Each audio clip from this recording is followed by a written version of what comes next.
Paulo, escrevendo aos cristãos de Roma, no capítulo 7, desculpa, eu mandei sentar, foi sem querer, vamos ficar de pé? Apenas para a leitura do texto. Carta de Paulo aos Romanos, no capítulo 7, a partir do verso 14, nos diz assim: Sabemos que a lei é espiritual, eu, contudo, não o sou, pois fui vendido como escravo ao pecado. Não entendo o que faço, pois não faço o que desejo, mas o que odeio. E se faço o que não desejo, admito que a lei é boa. Nesse caso, não sou mais eu quem o faz, mas o pecado que habita em mim. Sei que nada de bom habita em mim, isto é, em minha carne. Porque tenho o desejo de fazer o que é bom, mas não consigo realizá-lo. Pois o que faço não é o bem que desejo, mas o mal que não quero fazer. Esse eu continuo fazendo. Ora, se faço o que não quero, já não sou eu quem o faz, mas o pecado que habita em mim. Assim, encontro esta lei que atua em mim. Quando quero fazer o bem, o mal está junto a mim. No íntimo do meu ser tenho prazer na lei de Deus, mas vejo outra lei atuando nos membros do meu corpo, guerreando contra a lei da minha mente, tornando-me prisioneiro da lei do pecado que atua em meus membros. Miserável homem que sou! Quem me libertará do corpo sujeito a esta morte? Graças a Deus por Jesus Cristo, nosso Senhor. De modo que, com a mente, eu próprio sou escravo da lei de Deus, mas com a carne, da lei do pecado. Pai, nós oramos para que o Teu Espírito continue agindo no nosso meio, porque onde o Senhor age, ali acontece libertação, coisas novas tomam lugar, palavra de vida encharca corações que estão tristes, cativos, Senhor, de ansiedade e de tristeza. Eu te peço, Jesus querido, que a Tua palavra possa transbordar em nós hoje, e que o nome do Senhor Jesus prevaleça, seja glorificado neste lugar, e nossas vidas transformadas, em nome de Jesus, amém. Amém, pode se sentar. Irmãos, essa porção de texto que nós lemos, de acordo com alguns estudiosos, é uma das, se não a porção da Escritura de mais difícil compreensão. É um texto em que o apóstolo Paulo faz toda uma lógica, ele vai e vem, né? A lei de Deus que está no meu coração, mas a lei do pecado que está na minha carne, aí eu sei o que é certo fazer, mas na hora de fazer eu vou e faço errado. Então é o apóstolo Paulo, o grande apóstolo Paulo, admitindo que no final do dia ele ia dormir com a conta negativada. Sabe como é que é?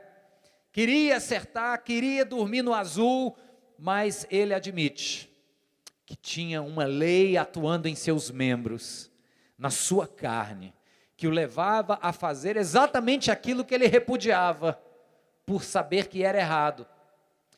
E esse texto não é de fácil compreensão, porque quem está escrevendo isso é o grande apóstolo Paulo. E será que é um discurso derrotista da parte dele, dizendo, olha, não tem mais jeito não, gente tem o perdão de Deus, mas é difícil, e no final do dia nós vamos dormir com a culpa do pecado sobre nossos ombros. Será que é isso que ele está dizendo? Você já sabe que não é.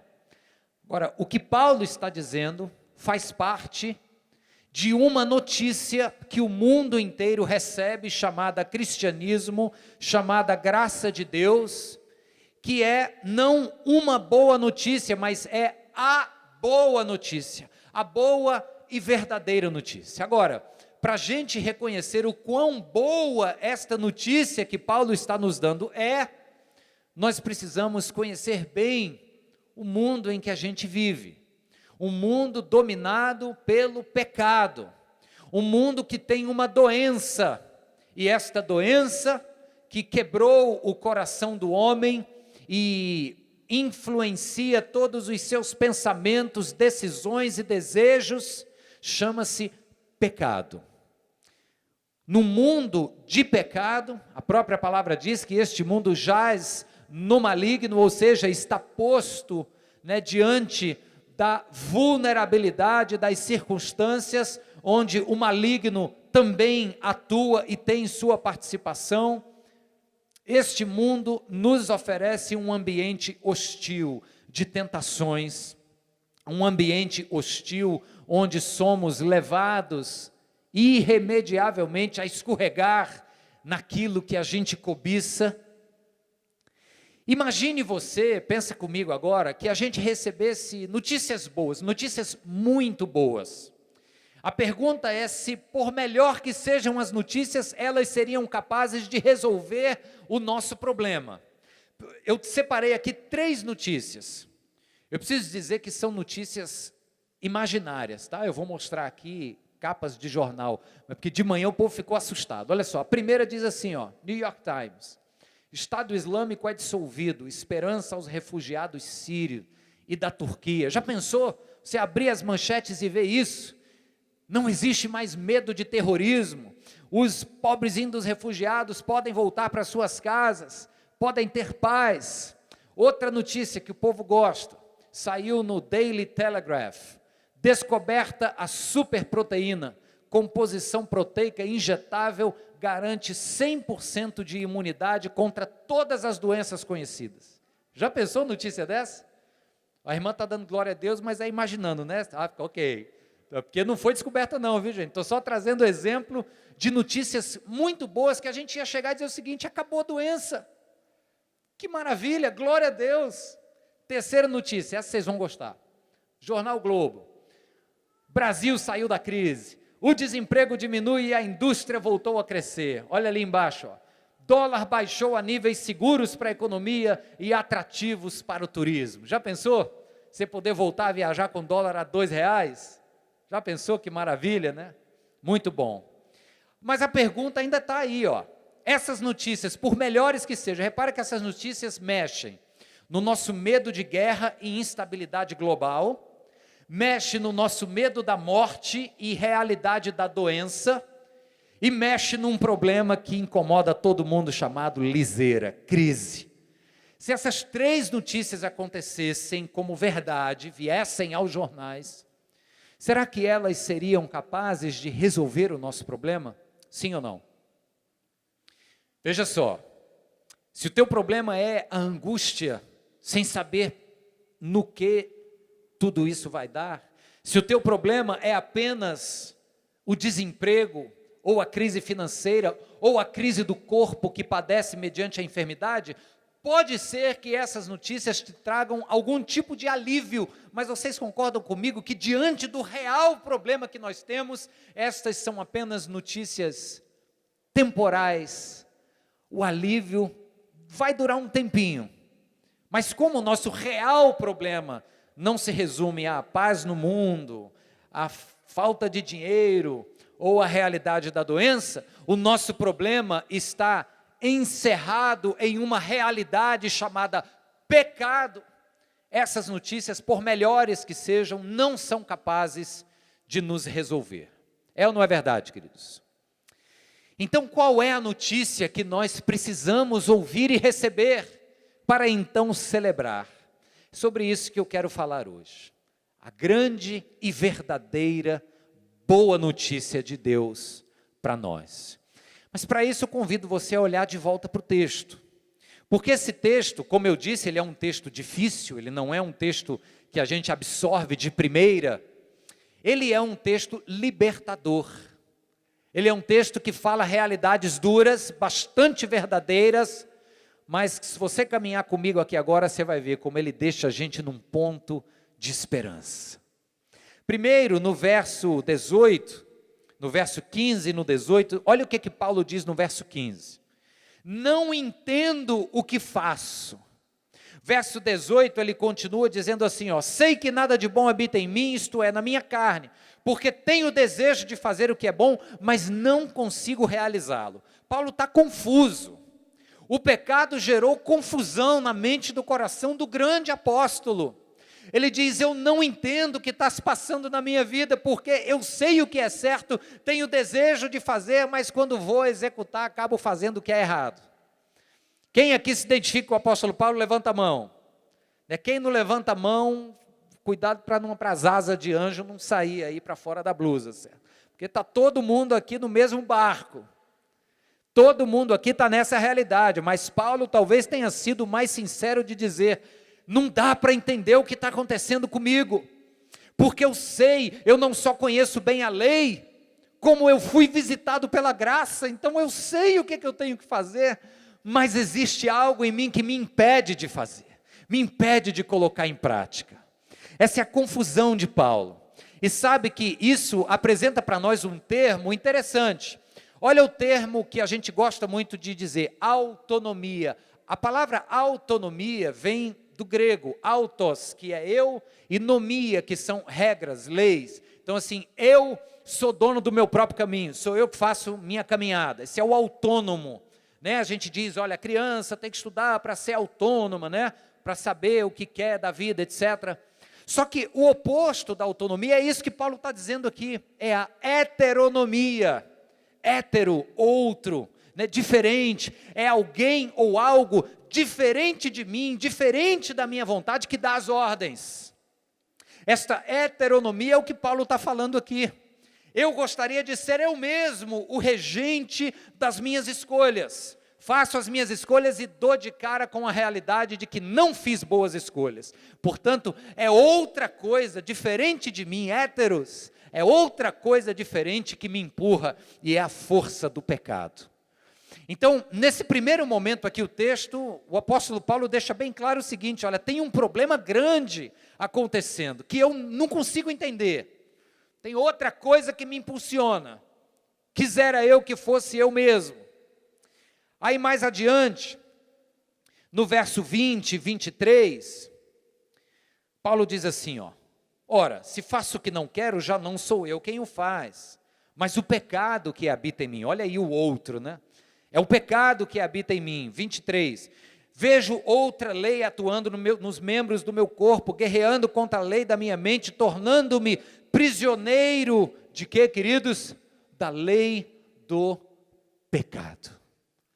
Então ele diz, ao tempo em que eu fico confuso, eu ao mesmo tempo sei o que está acontecendo. A lei do pecado opera nos meus membros. E ainda que a vontade, né, impulsionada ali pelo coração de querer acertar, tente dar o passo, os meus membros, a minha carne, é o grego sarx, esta carne inclinada ao pecado, é ela que de fato executa a ação. E eu percebo então que o pecado domina. Então não apenas tem a heteronomia, outro diferente de mim mesmo que dá as ordens, como este outro domina as minhas ações. E o perigo aqui, queridos, é porque o pecado, ele faz três coisas nas nossas vidas. E é um autor bastante, que eu gosto muito, chamado Paul David Tripp. Ele tem um bigodão grande aqui, mas é um cara, uma cabeça e um coração, acima de tudo, muito sensível às verdades do Evangelho. E ele diz que o pecado faz três coisas. O pecado gera em nós rebeldia, o pecado gera em nós insensatez e o pecado gera em nós incapacidade. Rebeldia, insensatez e incapacidade. O rebelde é aquele que ao mesmo tempo ele se diz independente, autossuficiente e egoísta. Independente porque ele diz assim, eu posso fazer tudo o que eu quiser, do jeito que eu quiser. Autossuficiente porque ele diz, e eu não preciso de ninguém para fazer. E egoísta porque ele diz, e vai ser do meu jeito, o mundo inteiro roda ao meu redor.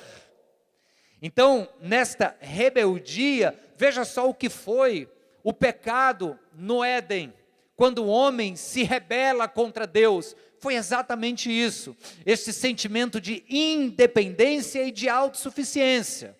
Eu vou fazer o que eu quero, do jeito que eu quiser, e eu não preciso de ninguém me dizendo como fazer. Então é aquele fruto que é proibido, mas rapaz, é tão agradável aos olhos, vamos lá e pega. Então, rebeldia, o pecado nos torna pessoas rebeldes. Veja só, a palavra rebelde, ela tem uma conotação tão pesada na nossa cultura, que talvez você esteja ouvindo dizendo assim, não, eu rebelde, que conversa, eu obedeço meus pais, eu sou um bom cidadão, obedeço às leis, né? Mas a rebeldia que eu falo é muito mais profunda. A rebeldia é aquela nossa, por vezes, tentativa de achar que não precisamos de um Salvador. Eu me salvo, eu me garanto. Eu não preciso de um livro antigo, antiquado, me dizendo quais são os padrões para viver. Eu não preciso de alguém que a história da religião conta que morreu numa cruz para ser meu salvador, para me dizer como andar. Essa é a rebeldia do homem, rebeldia de alma. Mas o pecado gera a rebeldia, a insensatez de não ser capaz de avaliar certo e errado, porque você acaba achando que a sua verdade e o seu certo é o que há de mais certo na história, e gera também a incapacidade de, mesmo com boas intenções, fazer algo que lhe salve, que lhe purifique.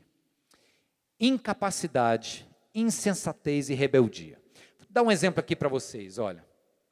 Eu morei numa base missionária, lá no Texas, eu e o Alander. E aí lá tinha uma geladeira, que a turma guardava as coisas dentro. É da tua época também, Alander? Aí era só garrafa de leite, né?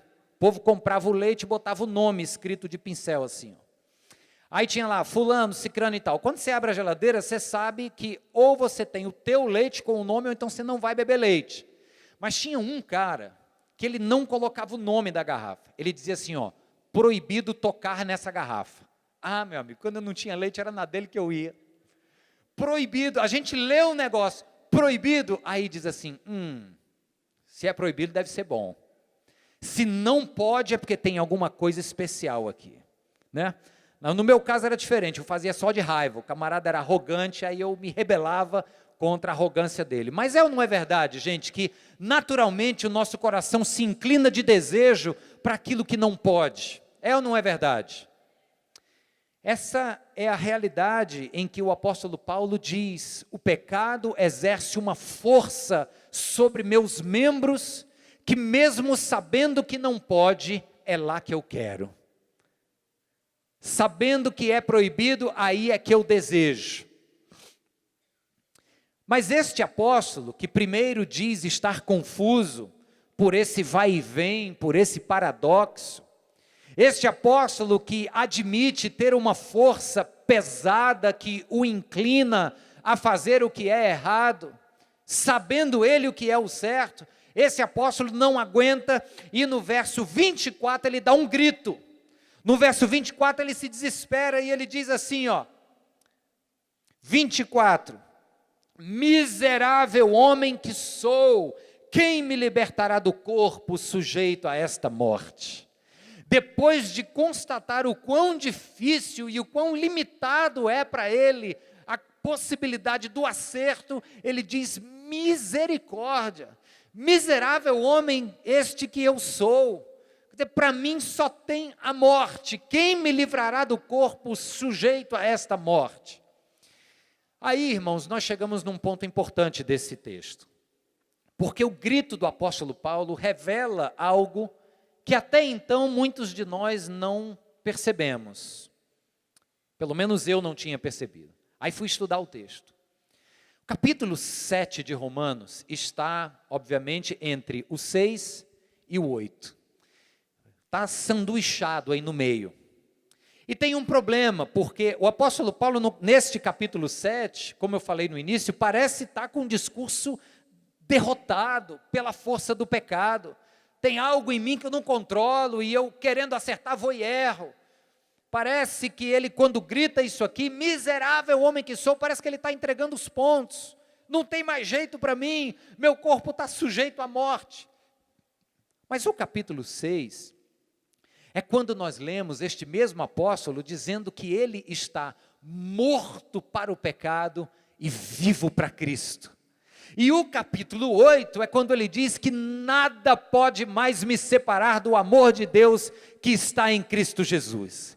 Ele começa o 6 dizendo que morreu para o pecado e agora vive para Cristo. Passa pelo 7 e no 8 diz que nada vai lhe separar do amor de Deus que está em Cristo Jesus.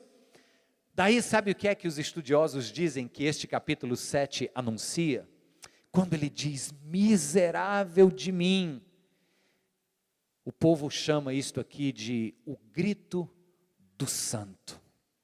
Apenas pessoas que levam a sério santificação de vida vão olhar para o seu próprio pecado e vão gritar em desespero. E aqui eu abro um parênteses para perguntar para você, qual foi a última vez que você deu um grito desse? Qual foi a última vez que o seu pecado lhe doeu na carne, a ponto de você olhar e dizer, misericórdia de mim? Porque o pecado é bicho enganoso, ele vem sorrateiro, ele cauteriza a consciência, ele dói na primeira vez que é cometido, dói um pouquinho menos, mas ainda dói na segunda, já não dói quase nada na 10ª, e a partir daí, você já nem sente mais. E quando vê, acha que a vida de oração é fria, nada acontece, e eu vou lá na igreja, não, eu acho que a culpa é do pastor, que não estudou o sermão velho fraco, quando na verdade, talvez, você não esteja mais naquele momento de constatar a crueza e a podridão do pecado que habita na sua vida. E eu falo para você, ciente de que eu também sou pecador.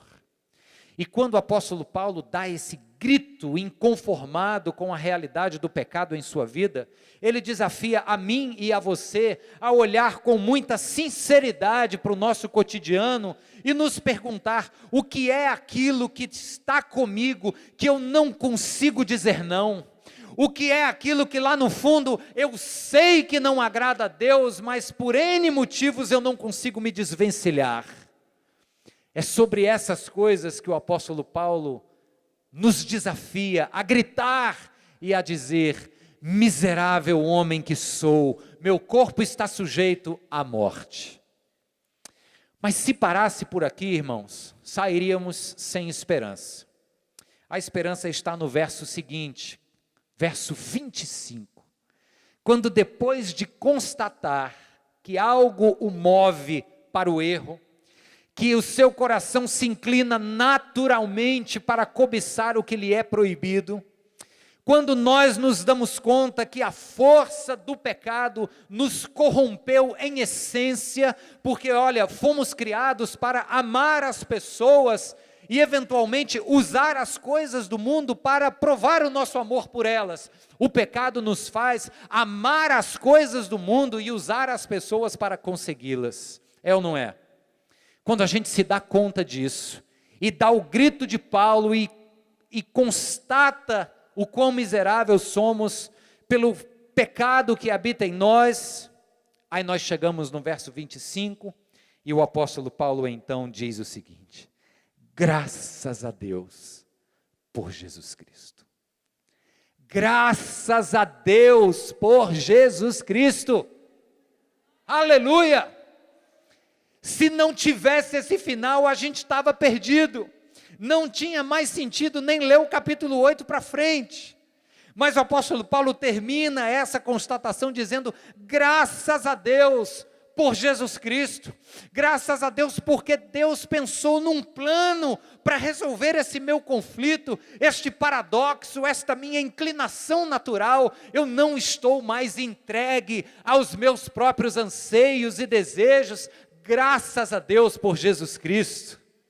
Amém.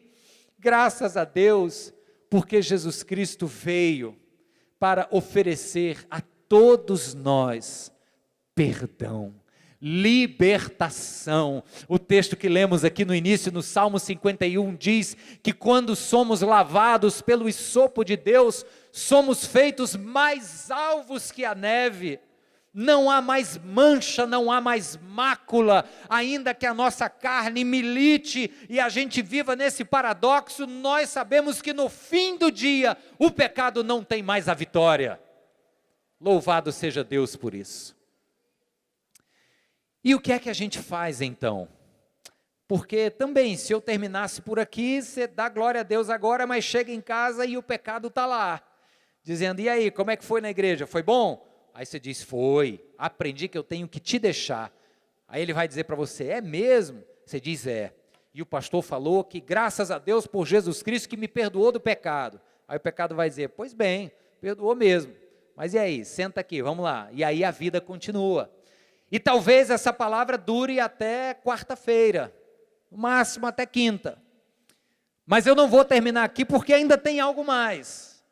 Não apenas Deus providenciou a cura, como Ele providenciou o meio para usufruirmos dessa cura. Sabe como é o nome desse meio que nos ajuda a usufruirmos desta cura? Espírito Santo de Deus. É o Espírito Santo quem me capacita a chegar em casa, dar de cara com o pecado e ele dizer, e aí, como é que foi a igreja? E você olhar e dizer o seguinte, não tenho mais nem papo contigo, bate em retirada daqui, porque eu sou um novo homem, nova mulher. E o Espírito Santo vai me fortalecer para toda vez que você chegar na minha frente, dizer não. Diz comigo, vai lá, não. É o Espírito Santo quem nos dá essa força. Que eu falei da quarta-feira, é porque às vezes a gente acha que a força é nossa. Às vezes a gente sai daqui no gás e fala, vou resistir. Era essa palavra que eu precisava ouvir, até o apóstolo Paulo passou por isso, mas ele disse, graças a Deus por Cristo Jesus, então pronto, graças a Deus, vou resistir. Só que a força de resistência não é sua, é do Espírito Santo, que te capacita, que habita em você. É você saber que existe um rei, que inaugurou um reino, e os cidadãos deste reino não operam em sua própria força, eles operam na força do Espírito, e por isso são vitoriosos. Aleluia!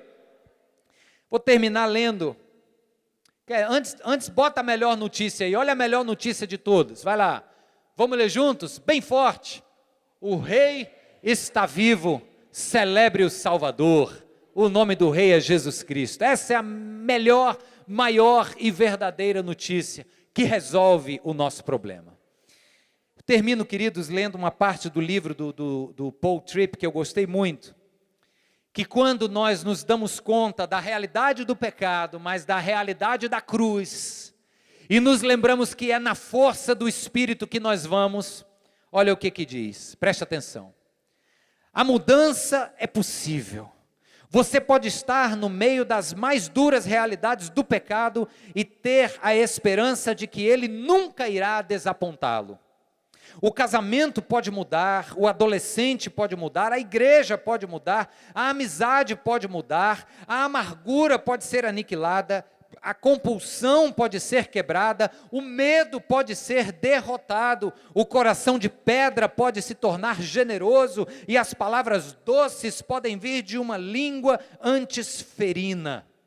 Um cuidado amoroso para com alguém pode vir de uma pessoa que antes era totalmente voltada para si mesma. As pessoas podem ter poder sem serem corruptas. O lar pode ser o lugar de segurança, de amor e cura. A mudança é possível. Por quê? Porque o rei já veio. Em tudo isso, o alvo final de Deus é a sua própria glória. Cristo veio restaurar as pessoas a fim de viverem de acordo com o propósito para o qual foram criadas. Sabe qual é esse propósito? Viverem em adoração e submissão obediente a Ele em todas as áreas de suas vidas. Graças a Deus por Jesus Cristo, nosso Senhor. E graças ao Espírito Santo de Deus, que nos capacita a reconhecer o pecado, a gritarmos e chorarmos por ele, mas dizermos na força do Espírito, chega, sou nova criatura, e com Cristo eu vou adiante. Que Deus te fortaleça em nome de Jesus. Amém.